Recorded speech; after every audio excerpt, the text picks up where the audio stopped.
Every little thing you think that you need. Every little thing you think that you need.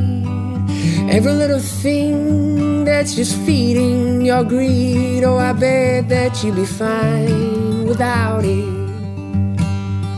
You're listening to the Minimalist Podcast with Joshua Fields Milburn and TK Coleman, recorded live at Earthing Studios in sunny California. Yes, thank you, Malabama. Hello, everybody. Today is a very special podcast episode. Not only are we talking about the surprising beauty of uncertainty, but it's also Malabama's last week in California.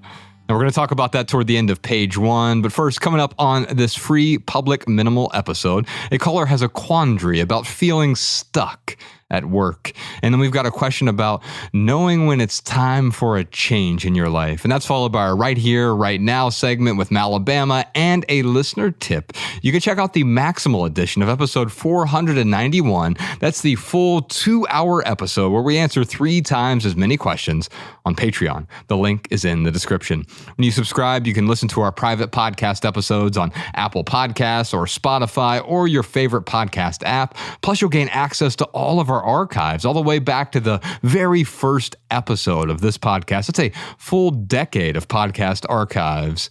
By the way, big thanks to our patrons. Your support keeps our podcast 100% advertisement free because sing along at home, y'all. Advertisements suck. Let's start with our callers. If you have a question or a comment for our show, we'd love to hear from you. Give us a call. Our phone number is 406-219-7839, or you can email a voice recording to podcast@theminimalists.com. Our first question today is from Michael.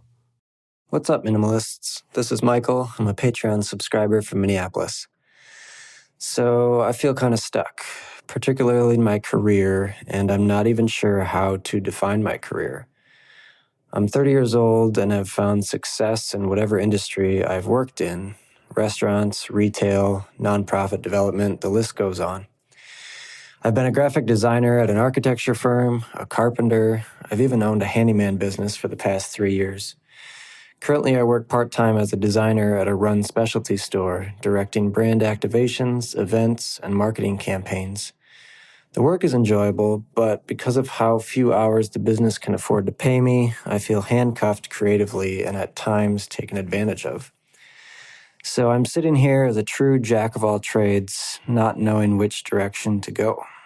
I'm currently applying for different roles at local creative agencies, and it seems like every entry-level position requires 4 or more years of agency experience, which doesn't really make a whole lot of sense to me. I have more experience than most when it comes to hands-on work and experiences, but I'm struggling with how to market my skills and abilities to show the true value that I can bring to an organization. My entrepreneurial spirit is pushing me to just create my own path, but I, and my wife, for that matter, would really appreciate consistency and the stable income that full-time employment brings. I'm stuck on what my next move is in my career and creating my rich life on my minimalism journey. Any thoughts on getting unstuck from this type of situation? Thanks for all you do. Much love from Minnesota. TK, I hear a few questions here, and this is really your wheelhouse, so I want to get your insights here. I think in a moment we'll probably talk to Michael a bit about feeling stuck at work and some of that career uncertainty that's outside of work as well, knowing which path to go down. But also, there was an embedded question in there besides that, and I think this is the one worth starting with. And that question is, what should I do if I enjoy my work, but I kind of feel taken advantage of? Well, we have to zoom in on that. What does that mean, you're being taken advantage of? Is someone disrespecting you? Is someone asking you to do things that you cannot realistically or healthfully do? Is someone making demands of you but not providing the support? I would zoom in on that and ask myself, how is this an opportunity for me to perhaps be a little bit more honest, a little bit more forthcoming, a little bit more transparent, a little bit more communicative about my limitations? Sometimes when we're in situations where we like the people we work with or we believe in what we do, maybe they can't afford to pay us a whole lot of money, we feel morally obliged to help out. And that's okay. There's room for some of that.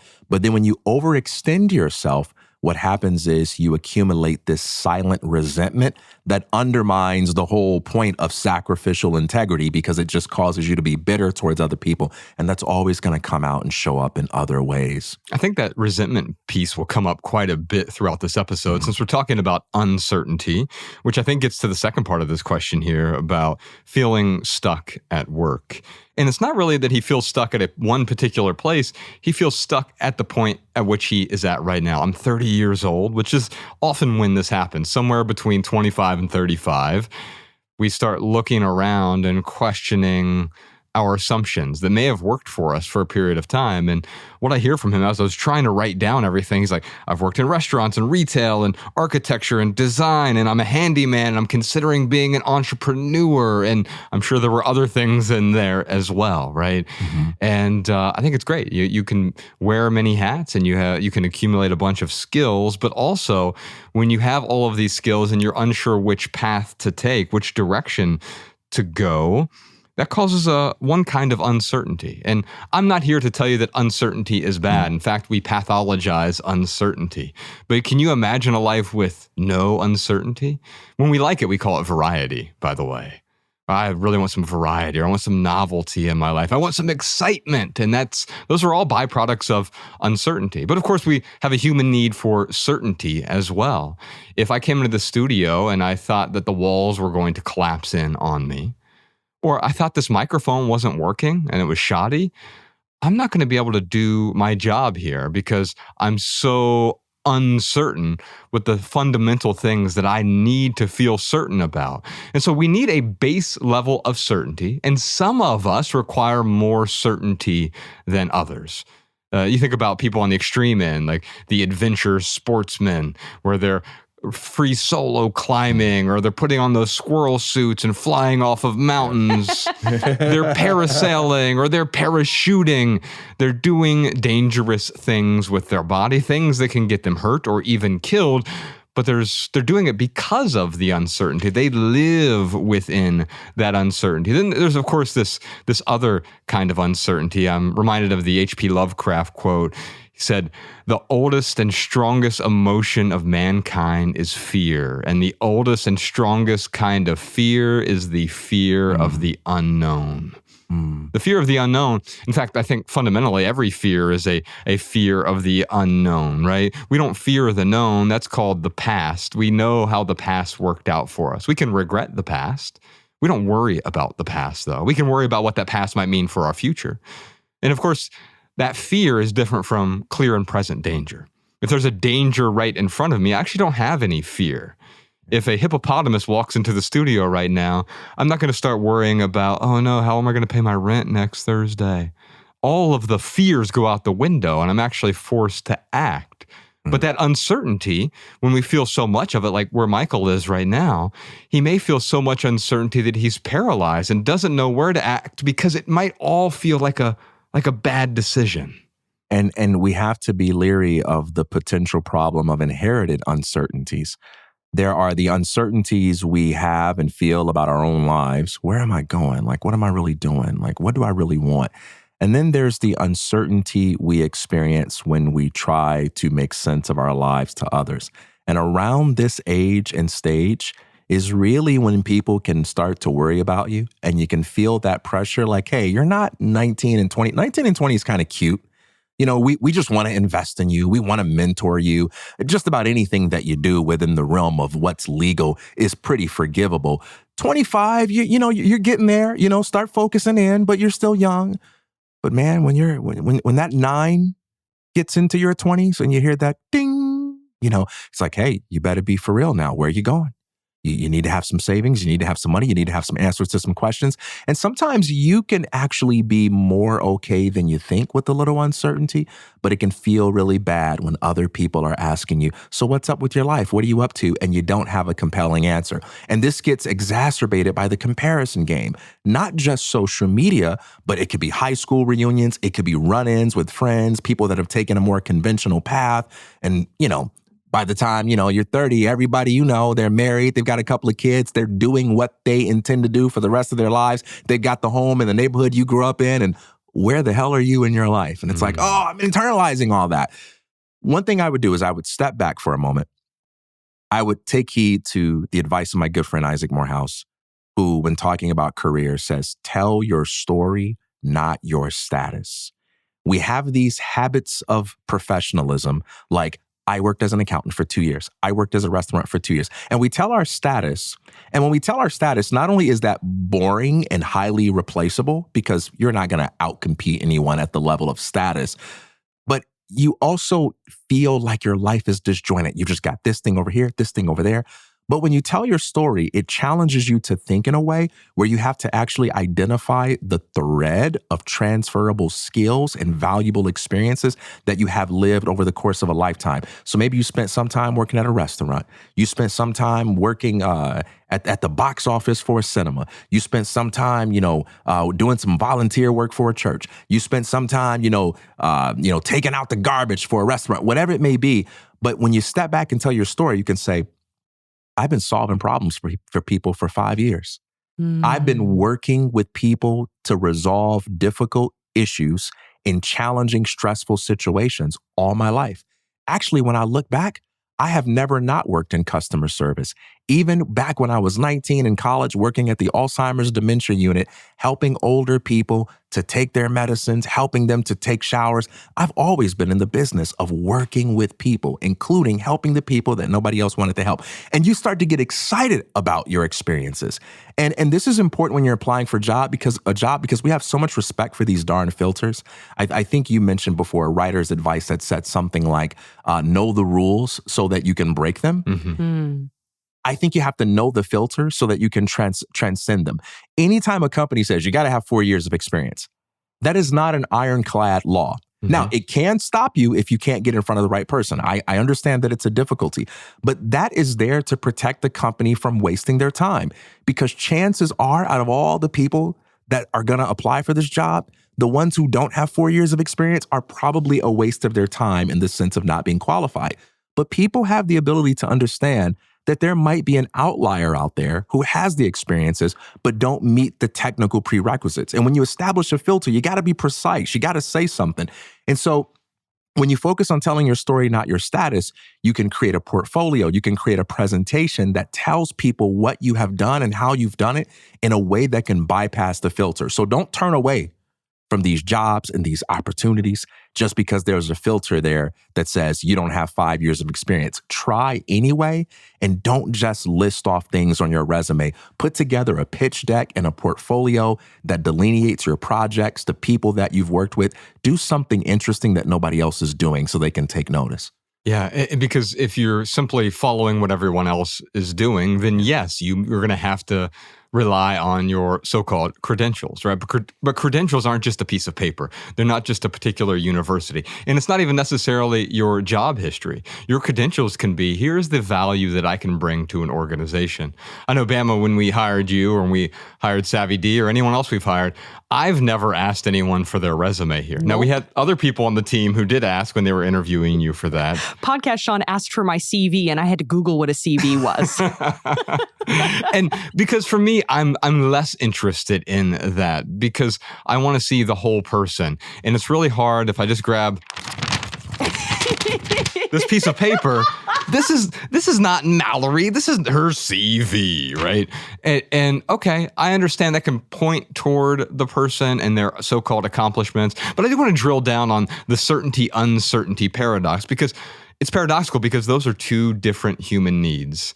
And certainty is necessary for comfort. In fact, when we have beautiful certainty, we call it comfort. And we have a base level need for comfort. Sometimes we overprize comfort at the expense of variety or growth and other things that are at purpose that are important to us, right? And that's when comfort or certainty becomes ugly. But the opposite of that is uncertainty, which can feel ugly in the moment because it's uncomfortable, but it can also be beautiful. If you had so much certainty in your life for a long enough period of time, you would beg for some struggle in your life. You'd beg for some sort of problem to show up because you are a creative person who needs to solve problems. That is part of the human condition. So yes, you need You need certainty for comfort, but you need uncertainty for a meaningful life. You need those components of struggle. And so when I think about uncertainty, I think about desires, because your uncertainties are a product of your desires. And then the question is, what kind of desires do I have? Are these mimetic desires? As TK brought up a moment ago, is someone else telling me that this is what the idea of success is, especially by age 30? And so now I'm picking up their desires that they handed to me, and they lovingly handed them to me out of concern for my well-being. But maybe they were a bit misguided, because maybe if I take on their standards and I make them expectations for myself, it might make them happy, but it could make me miserable along the way. And so the question is, are your desires, or did someone else hand those desires to you? And no wonder we struggle with this level of excess uncertainty, as opposed to the beauty of the uncertainty. Yeah. The beauty of the uncertainty is called exploration. It's the reason that people travel all over the world to new cities and new cultures and learn new languages and take on new jobs and meet new friends with new people, and they get a new apartment. And then they start trying to get proxies for the newness. I'll buy some new things, and that'll give me some variety. And then until those things give me too much certainty, and then I buy more new things to give me some variety. Those shortcuts to certainty are very short lasting as well. And so you may have heard, I think it was Naval Ravikant that said, desire is a contract with yourself to be unhappy until you get what you want. I don't completely agree with that, because I think ultimately what we want is desire, and desire leads to uncertainty. So in a way, we do want a level of uncertainty because we want a level of variety in our lives. But if I were to rephrase what Naval said, I would say that craving is a contract with yourself to be unhappy until you get what you want. The irony of that is, once you get what you want, you will want something else. There will be some new uncertainty, and that's the beauty of it. For the longest time, I just wanted everything to be permanent in a fixed state, and that will happen. It's called death. And I'll be forced to let go of all the things that I've clung to for a long time, all the things that I've craved, all of those things will cease to exist. But until then, I need to dance with the beauty of the uncertainty. I have to welcome in that uncertainty as long as my base level of certainty is met. That's exactly right. I'm going to give a couple of practical pieces of advice that could help you in thinking things through, Michael. One is, I would make a list of all the jobs I've worked and all the roles that I've had. And I would write 3 things for each job. Number 1, what did I like about this role that I would like to do more of? Number 2, what did I dislike about this role that I would like to do less of, or simply cease doing altogether? So good. And 3, what is one thing that this role has in common with all of the other roles on my list? That will not only help you get better at telling your story and not just your status, but it will also help you make future decisions about where to go. Because as you see the common thread of likes and dislikes, what I'm good at and what I'm not good at, what I want more of and what I want less of, and the common threads in what I've already been doing, that's going to help you make decisions and avoid decisions that wouldn't serve you. The next thing I would do is I would go get a copy of a book that has stood the test of time. And we've had him on our show. You can preview him here, but get the book. It's by Cal Newport, and it's called So Good They Can't Ignore You. And he makes the case that the advice to follow your passion has some merit, but it has the shortcoming of conditioning people to think that the goal of professional life is to sort of find, through either introspection or analysis, this one career that's going to satisfy me with delight independently of just about anything else. And what he proves and illustrates quite beautifully is that meaning is manufactured. You love the work that you do through a combination of elements, one of which is, hey, I don't hate this. This is something that I could see myself doing, but there are other elements like the art of making your work art, the art of pouring yourself into your work in very specific creative ways that causes meaning to come back to you. And so as you're thinking about things, I would caution against the idea of looking at yourself as you're just jumping around, wasting a lot of time, and you should be somewhere else other than where you are now. Find those common threads so that you can see the evidence of progress in your life. Take a look at So Good They Can't Ignore You so that you can, really begin to appreciate the manufactured meaning perspective. And know that as you go into your next position, you have room to explore, you have room to experiment. It will move you forward, and you don't have to discover what you're going to be doing for the rest of your life today. That will be like you panicking and forcing yourself to say, the next time I go on a date, she's got to be the one. It's like, yeah, I know you feel like it's late. I know you're really passionate about this, and I know you want it. But I'm telling you right now, that kind of impatience, that kind of rushing it is either going to put you in a bad position that will destroy your life, or it's just going to make what you want run away from you.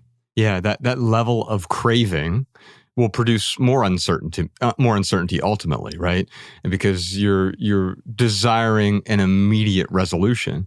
And I look at all the things that he talked about, a restaurant and retail and design and architecture and being a handyman, which, by the way, any of these things can be an answer. And that will drive me crazy because there is not a right answer. And I think that's what Cal Newport talks about in So Good They Can't Ignore You, is that there are many answers. There are many things for which you can be passionate about because they align with the person you want to be. And in fact, it's a mistake to find, here is the one path. I must follow my desire, follow my passion, right? Yeah. As if it was preordained. You were born to be an astronaut. And if I'm not an astronaut, then therefore I'm a failure. Career one-itis. Yes. Yeah. And so, the fancy thing about this is that, like, you could be a handyman. You live in Minneapolis right now, but let's say you were in California. If you're a handyman in Beverly Hills, you probably make $400 an hour. Now, you have to be a really good handyman to be a handyman in Beverly Hills, but there are people who are willing to pay exorbitant amounts of money there to get good handyman work done. And so maybe the answer for that is, wow, I could work 20 hours a week and then focus on this other. Maybe I'm not that passionate about being a handyman, but I'm really passionate about architecture. Great. What if I paid my bills in 20 hours a week or 30 hours a week or no more than 40 hours a week? And I have 168 hours a week. Think of all that other time I have to focus on my passion. I don't have to be passionate about my vocation. It helps. It's wonderful if you can be, but it's not even a requirement. And so you just need that level of certainty, like my bills are paid. Wonderful, right? But beyond that, where's the uncertainty at which I'd like to explore? Michael, I'd love to give you a clutter counseling session with TK Coleman. Oh, yeah. Yeah, because I think unpacking this is going to take more than 15 or 20 minutes. Sit down with him on Zoom for an hour.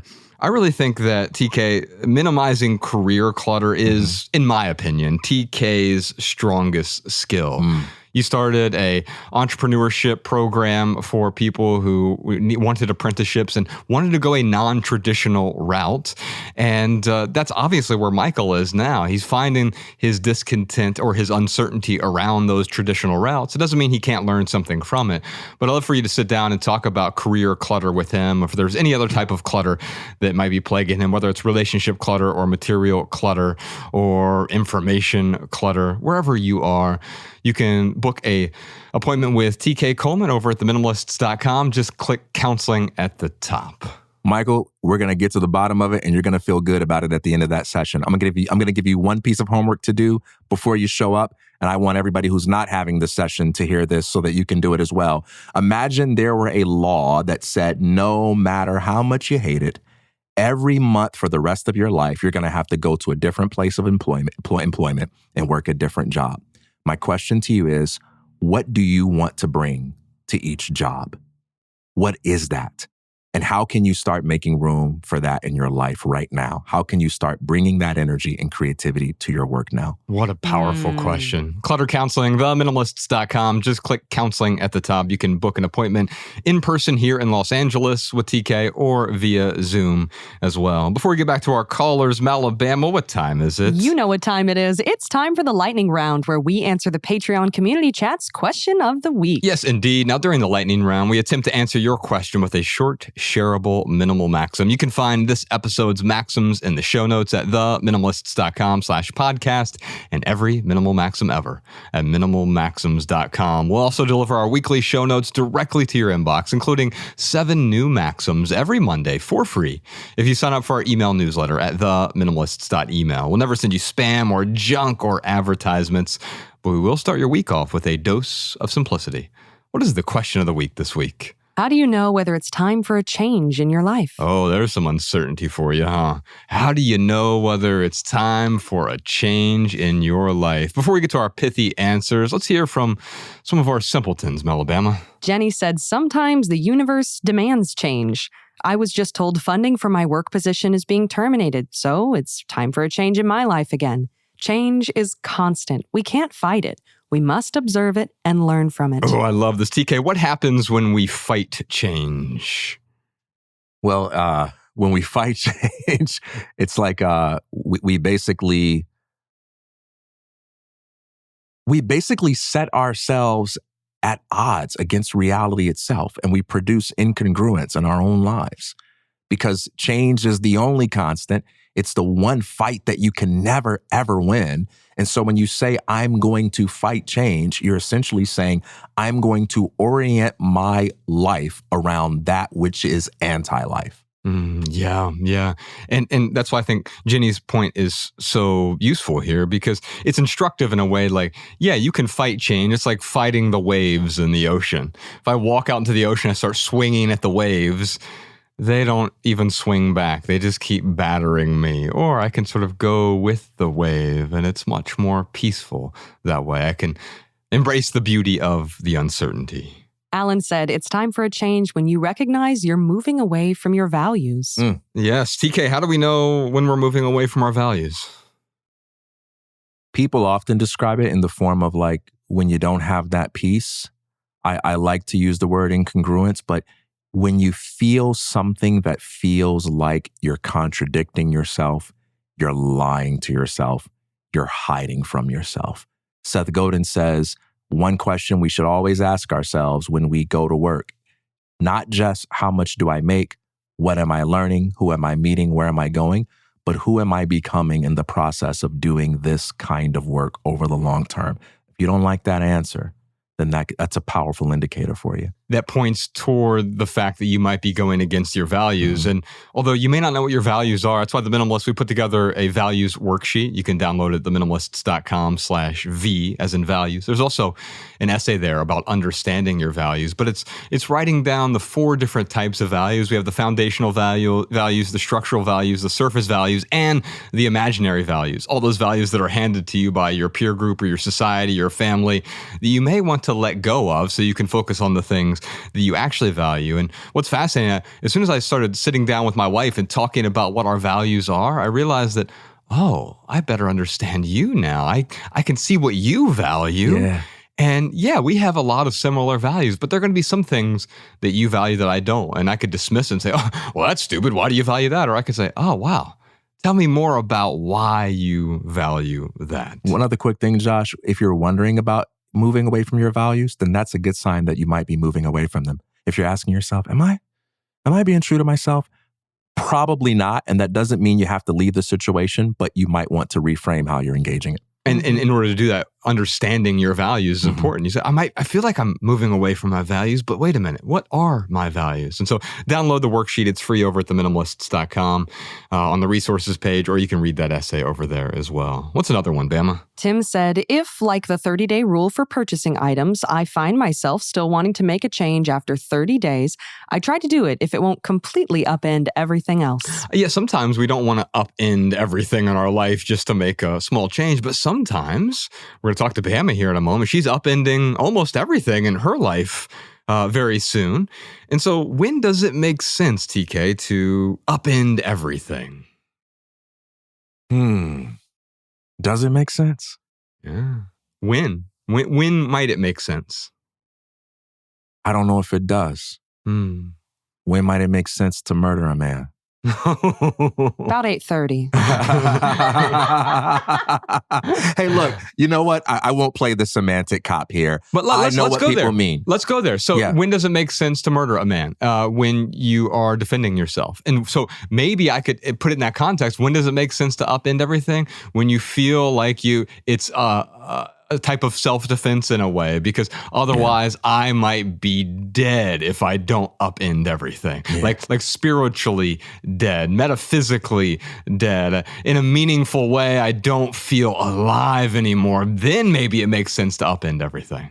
Yeah, dang it. Now I'm kicking myself because I walked right into that. Like, I make a distinction between kill and murder. So I thought I was airtight on that one, and you just like knocked it down. I'm so angry right now. But I'll leave that alone. So the reason I feel qualms about upending everything is I understand what people are saying, but I feel funny about it because I want people to understand that you never can and never have to upend everything. You may have to do some things that feel dramatic relative to what you did in the past. You may have to get rid of a lot of stuff and redefine a lot of things, but you are never upending everything because everything that you do is based on a foundation of hard-fought wisdom that you have acquired from experience, and you are never losing that. In fact, when you let things go, relationships, places, positions, things that no longer serve you, you are actually giving yourself more access to that wisdom and that maturity and that character that you fought hard for.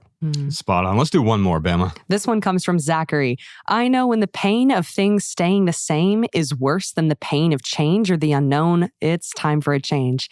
It's also true in reverse. If the joy of change is stronger than the joy of consistency, it's time for a change. Yeah, sometimes it is scarier to stay. I remember this. People ask, wasn't it terrifying to leave your corporate job at age 29? Or I was almost 30, getting ready to turn 30. And yeah, it was, but it was scarier to stay. And the reason I say that is I worked for a couple of guys who were emphatically unhappy, chronically unhappy, but they were wildly successful. I mean, big house in the suburbs, luxury cars, retirement accounts, status, and perceived status in the community as well, status at work, and they were well respected. Well, you could even say they were famous within their peer group, right? And they were revered, but maybe I wanted those things, or I thought I wanted those things because maybe it would quench my uncertainty. But the closer I got to the guys I aspired to be like, the more I realized I didn't want to be like them. Except I told myself another story, like, yeah, but it'll be different with me, right? Oh, I will be different because I'm the exception to this.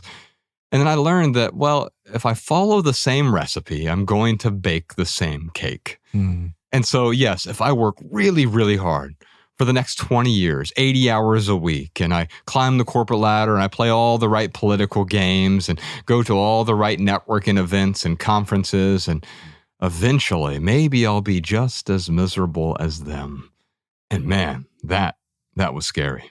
How about you, listeners? How do you know whether it's time for a change in your life? Let us know your thoughts in the Patreon community chat, which, by the way, you can join for free, even if you don't subscribe to our private podcast. Okay, give me something pithy, TK. How do you know whether it's time for a change in life? If there's no space to grow, you're in the wrong place.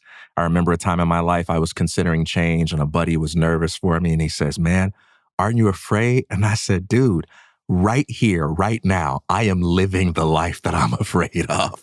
I'm ready for something different." We are evolving beings. We talked earlier about how change is the only constant.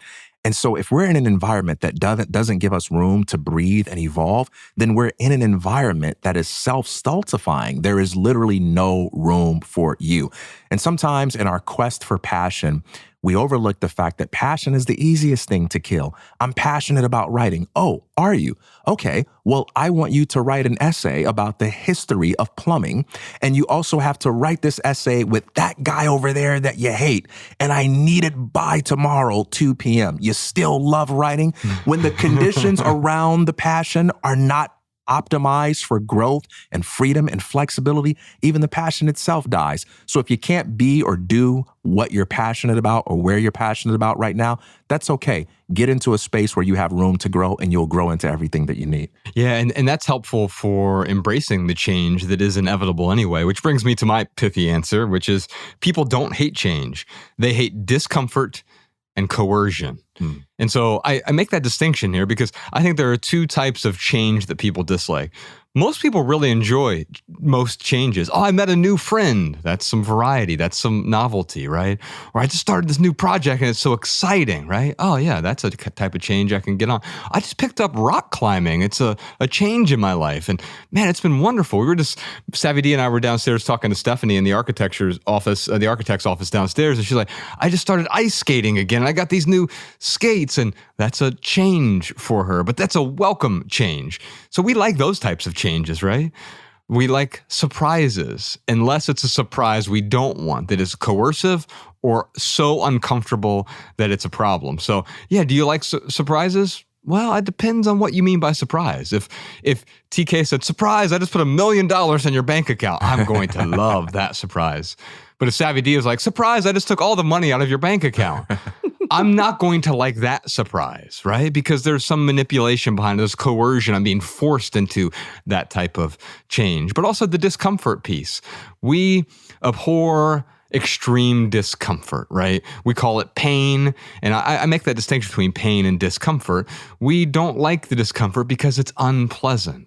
But fortunately, that is the place from which we grow, the discomfort zone, the unpleasant zone. And so we can be thankful even for those unpleasant moments and those moments that feel like we're being dragged into change.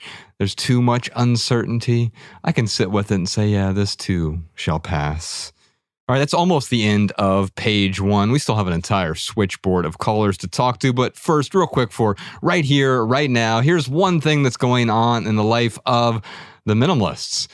Malabama, this is your last episode. It sure is. Holy moly. How do I say goodbye No. to yesterday? Don't make me cry on page 1, guys. Well, on page 3, we will get deep. We're going to go through an exit interview. She called it an exit interview. I love that because we've done this with past employees here at The Minimalist, where we bring them on the show and we sort of talk about their experiences here. So we'll talk about that on page 3. But first, Bama, just for this right here, right now segment, we wanted to do an episode about uncertainty because you're in this moment of uncertainty right now. Mm-hmm. Can you talk about what led to this decision? Because you're not just staying in California, you're also going to another state. Yeah. I think for me, uncertainty is always exciting. There is an optimism within me that's always been really deep rooted. And as soon as I get a little bit too comfortable and a little bit too in routine, it feels uncomfortable for me because it feels a little too predictable. And it's crazy to me that Los Angeles got to the point where it was a little bit too comfortable for me. Wow. Because there's so much variety here. Anybody that wants to do something in LA, you've got your people. You'll find them. There's always constant FOMO of like, oh, I could go do this thing or experience this or consume this. And it's exciting to know that I can go into a space where I don't have that anymore and see what I do with that time, see how it serves me and what comes up for me as far as what do I want to do next. And I've seen you grow so much through the uncertainty and the discomfort. When you started here 4 years ago, it was with a group of interns that we hired, and we called them the Minterns. And when you started here, it was just to do some intern stuff around the studio, and eventually you got promoted to studio manager, and then over time you started managing events, including you managed a whole tour for us, the Everything Tour. And I got to see you grow in all these fascinating and interesting ways and stretch yourself. And so on page 3, I have a bunch of questions I want to ask you about that growth and some of your fondest memories and some of the skills that you've built up since then. Eventually you became our podcast producer. Believe it or not, we didn't hire Malabama to just be the narration on the podcast. We knew she had a beautiful voice when we hired her, but we needed help in other areas. And she grew into that. And I'm sure it was uncomfortable at first because you had listened to this podcast for a while and now you were on the podcast with your beautiful voice. And so there was a lot of uncertainty, but I think that led to a lot of growth for you. Oh, absolutely. That place of uncertainty is just where the growth happens. Like that is a necessary ingredient ingredient. If you want to grow and you want to improve and you want to learn, you have to be willing to be a little uncomfortable. You have to be okay with being the least experienced person in the room. And I really love being an amateur. I love bringing curiosity into something and walking into a space and being like, what can I learn from everybody around me? And this was a space where I did that in ways I never thought I would. I was terrified of microphones, you guys. Like, that was a very, very scary thing for me to do. Absolutely. Oh my goodness. The finality of a recording, all of my experience with performing in the arts was always done ephemerally because I can leave it all there and then people will forget it. They'll enjoy it while it's there and then they move on. You either came to the show or you didn't. Yeah, exactly. You either were there or you weren't, and you experienced it or you didn't. And that was okay because that's a lot of what life is.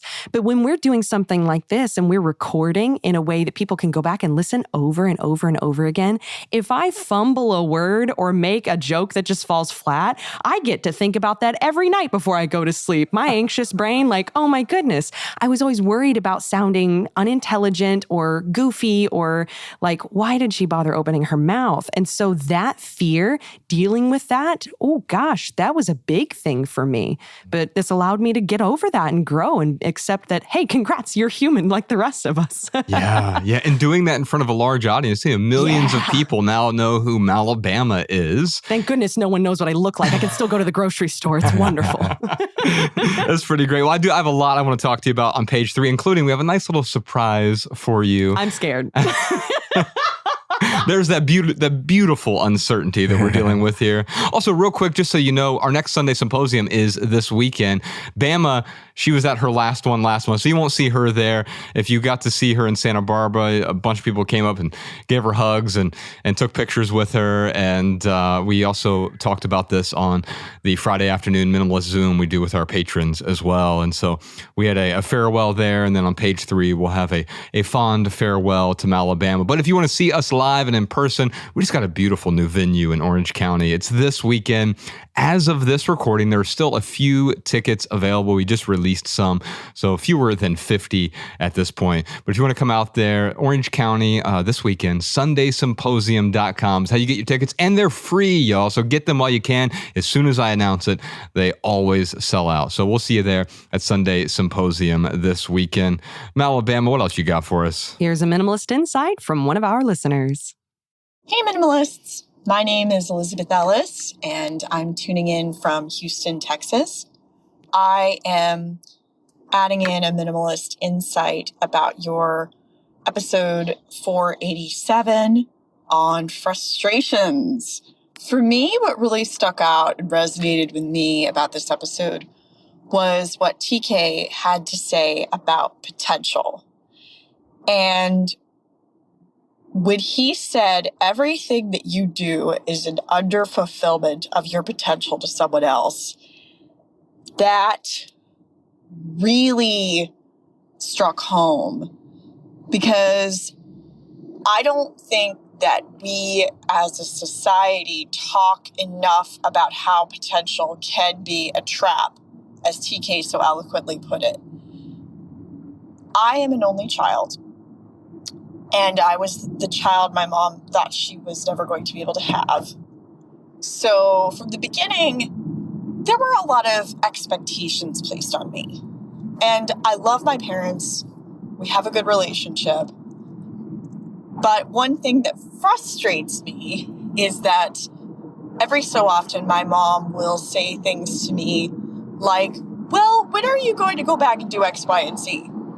Or, I know that you're happy as a full-time content developer, but, it's never too late to go back to grad school and do law. I think that there is always that potential as humans to want to hope for the best for each other, but there's also a lot of value in just accepting who we are and also who other people are. So I just want to thank you so much for putting that episode out into the world, for all of your great insights. Just keep doing the awesome work that you're doing. And thank you so much. Elizabeth, thank you so much for that thoughtful comment. TK, I love that. You say some smart things sometimes, TK.